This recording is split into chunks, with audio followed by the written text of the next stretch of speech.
Assalamualaikum everybody. Gimana kabarnya? Sehat selalu ya. Amin. Alhamdulillah, kita baru berapa hari kita nih ya? Baru 3. 2 ya. 2 ya? Iya. Oke. Kompak selalu. Amin. Ada banyak banget nih pertanyaan-pertanyaan dari teman-teman nih. Aku ngeliat komen aku di Instagram foto kita. Itu sampai 14.000 komen. Uyuh. Kamu bacain nggak? Enggak. Masya Allah, serius? Enggak. Sibuk kan kita. Oh iya. Dan kayaknya kita perlu sedikit ngebahas nih tentang pernikahan kita gitu, karena banyak banget yang bertanya-tanya. Iya, banyak banget sih yang bertanya-tanya. Walaupun aku nggak baca komen itu, tapi emang banyak DM yang masuk gitu. Di kamu juga ya? Di aku juga. Nah, mungkin kita share ini supaya sekiranya ada kebaikan kali yang bisa diambil dan menjawab pertanyaan teman-teman semua gitu. Nah, aku pengen tanya nih, Bang. Tanya apa? Kan Bang Hawarion nih sekarang udah nikah nih. Kapan sih? Kok jadi lucu gitu ya? Iya, terus. Kapan sih Bang Hawarion tuh ngerasa siap untuk nikah gitu? Di titik kapan? Sebenarnya itu adalah pertanyaan dengan jawaban yang panjang banget. Oh gitu. Tapi intinya ketika seorang siap nikah tuh dia harus punya 4 hal, minimal 4 hal ya. Kalau kata Rasulullah sih sebenarnya sederhana. Man istata'a minkumul ba'ah falyatazawwaj. Barang siapa yang di antara kalian bisa ba'ah tuh organ reproduksinya berfungsi, maka menikahlah gitu. Tapi ada ulama lain yang menjelaskan bahwa ba'ah itu adalah segala sesuatu yang diperlukan dalam pernikahan, dan itu bukan sekedar organ reproduksinya tuh berfungsi dengan baik ya. Sedikitnya ada 4. 1, persiapan fisik. Jadi kalau anak SD gitu pengen nikah, ya, fisiknya kan belum sempurna tuh, iya belum bisa nikah ya. Terus yang kedua persiapan sakofah, persiapan ilmunya gitu, ilmunya. Yang ketiga, kalau ada anak kecil, kemudian dia walaupun ilmunya dia banyak, tapi dia masih kecil, tetap aja dia belum masuk untuk nikah. Jadi secara umur dia matang, secara ilmu juga dia harus matang, terus kemudian secara emosional. Nambah masalah, nambah beban. Nambah masalah, nambah beban, dan itu kita harus arungin sampai kita tua. Oke, sampai meninggal. Saya meninggal. Nah, itu tuh beban kan, sendiri aja beban, terus kemudian kita harus bawa orang lain. Walaupun aku nggak nganggap kamu beban ya. Aku nganggap kamu anugerah. Udah. Lanjut. Dan kita harus bawa beban lain selama 35 tahun ke depan sampai kita tua, sampai kita mati. Oke. Makanya butuh kecerdasan emosional itu. Kecerdasan emosional dan ngelewati masa-masa. Mungkin di awal kita masih belum ngerti satu sama lain ya, belum tahu karakter asli segala macam, masih enjoy aja. Tapi di pertengahan, terus kemudian di akhir, bahkan sampai ada jokes gitu kan. Untuk para jomblo yang belum menikah, segeralah menikah gitu. Yang sudah menikah, bersabarlah gitu. Ya kalau udah bersabar apa Sat? Tingkatkan kesabaranmu.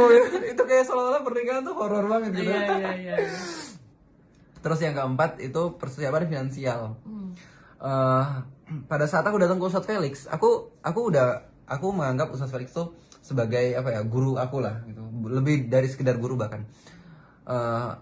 Maka aku percayain sama Ustadz Felix nih yang bisa nilai aku tuh udah siap apa enggak. Ustadz Felix bilang waktu itu pernah, aku bilang ke Ustadz Felix, Ustadz kenapa Ustadz setahun yang lalu ya, aku bilang ke Ustadz Felix, Ustadz aku pengen nikah, enggak kamu belum siap. Ustadz aku pengen nikah, enggak kamu belum siap. Ustadz aku pengen nikah, enggak kamu belum siap. Itu mohon maaf, agak ngebet ya. Gitu. 3 kali loh. Enggak, maksudnya pertanyaan yang sama tapi diulang di waktu yang berbeda. Oke.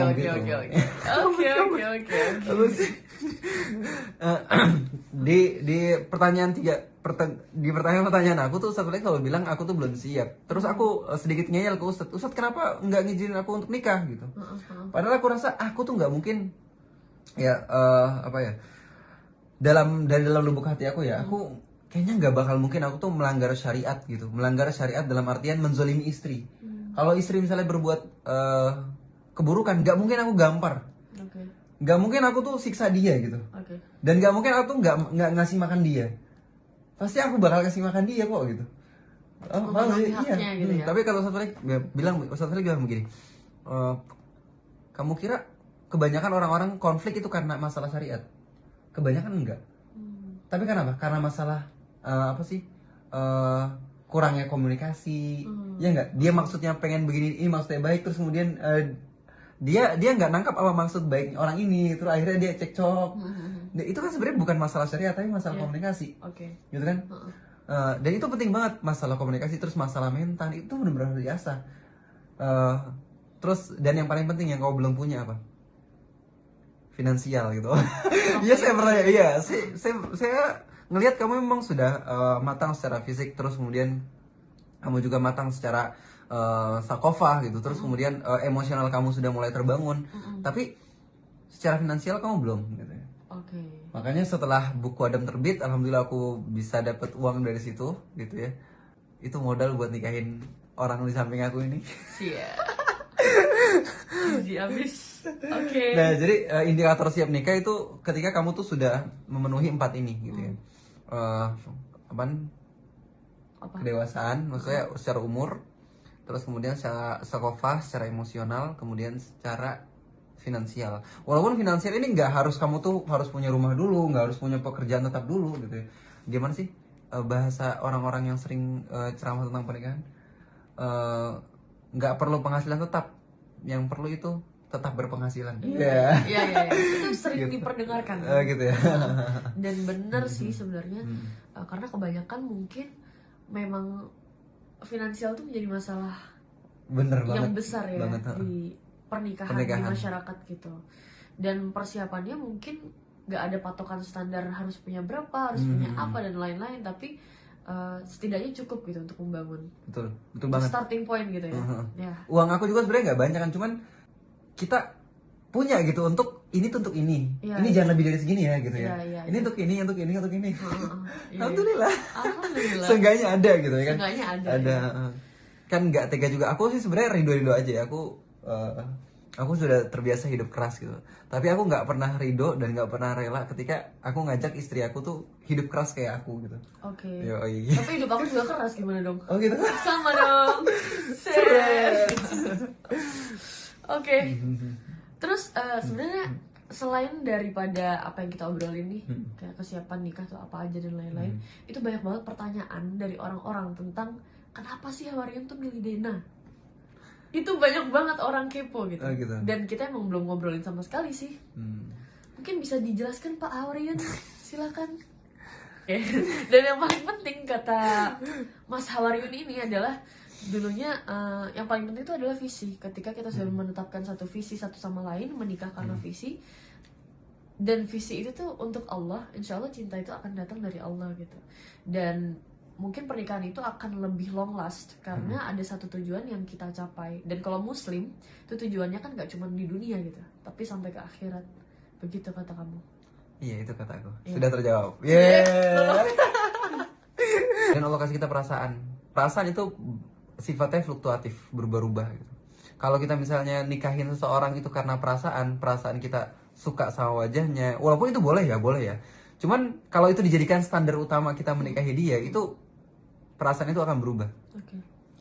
Terus kalau kita nikahin dia karena harta, tentunya harta berapa banyak kita lihat orang-orang yang punya duit harta banyak cuman dia bercerai. Iya kan? Itu tidak menjamin kelanggengan dia gitu. Popularitas juga itu akan hilang kan. Aku juga sebenarnya nggak yakin nih Instagram aku nih akan bertahan 5 sampai 10 tahun ke depan gitu. Karena orang-orang yang hits di Aks FM dulu itu nggak hits di Instagram. Orang-orang yang belum tentu hits. Sorry. Orang-orang yang hits di Twitter belum tentu hits juga di Instagram. Jadi mungkin ketika media sosial bergeser, aku juga nggak bisa terkenal lagi. Dan kalau itu menjadikan satu-satunya tolak ukur kita menikahi dia, ketika jabatannya atau popularitasnya hilang, kita hilang juga dong cintanya. Ya kan? Maka harus ada sesuatu yang lebih dari itu. Yaitu menurut aku sih ya, kesamaan visi. Dan itu aku temuin sama orang di sebelahku ini. Kesamaan visi. Gimana? Apa sih yang pengen kita lakuin setelah pernikahan? Bukan pernikahannya itu, gimana? Jadi ya, bukan hari H, tapi hari setelah hari H. Makanya pada saat ta'aruf sama kamu kan aku bilang, gimana kalau plannya kita nanti ngelakuin ini, mau nggak diarahin sama ini gitu kan? Gitu kan? Kita sebelum memantapkan untuk nikah, pas ta'aruf juga kita udah nyusun skema dakwah ya. Skema dakwah. Tapi itu ketika kita udah yakin sama satu sama lain sih.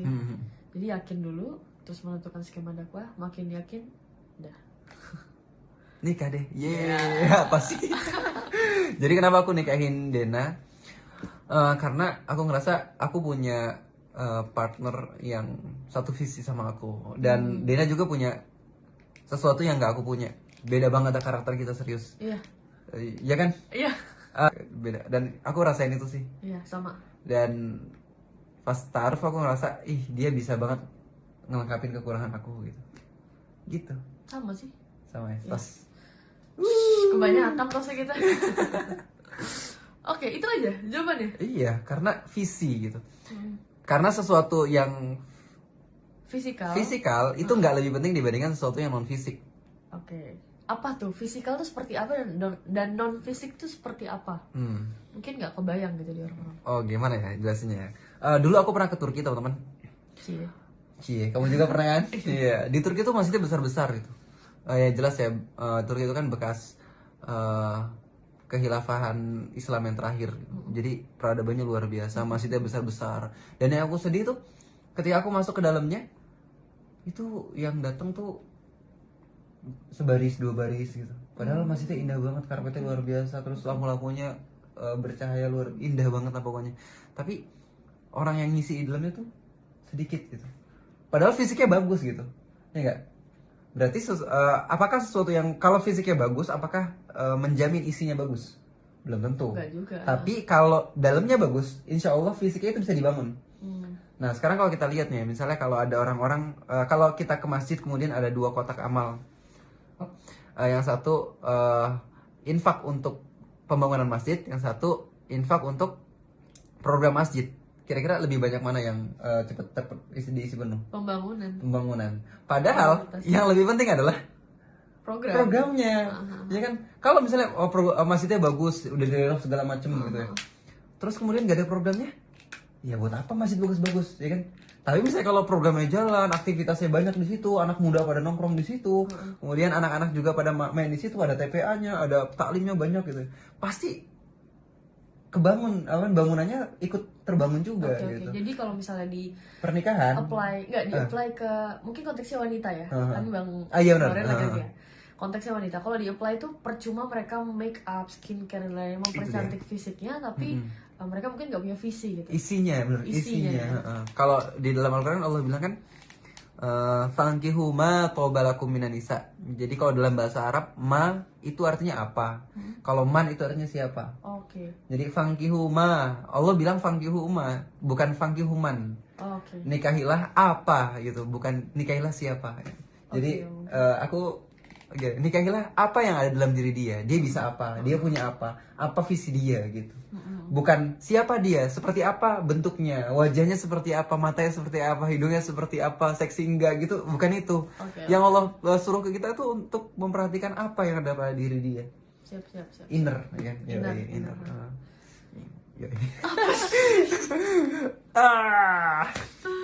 Aduh, oke. Ya, paham. Jadi ketika orang itu sudah bisa menentukan visinya, mau seperti apapun rupanya, ada inner beauty yang bisa betul. Gitu ya, muncul gitu ya.